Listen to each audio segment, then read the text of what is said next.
My name is Imad Jbara. I'm a relationship coach working for NYC Wingwoman and The Perfect Suitor. We help people become the best versions of themselves. The dynamic of dating has completely changed in a matter of weeks, which is interesting because everything now is virtual, whether that be through online dating or social media.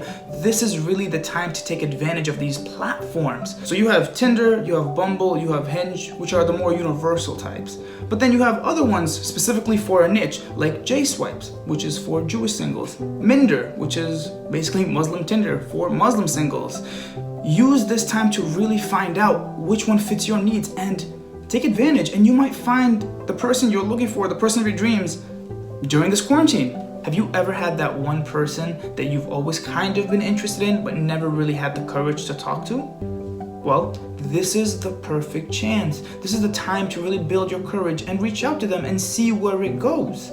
Also, if you had somebody in the past that you might have had a potential fling with or something romantic, this is the time to really see if this might be a better time for you guys, or if you guys might be in a different headspace, and use this time to really reflect on what didn't work in the past and what could work in the future.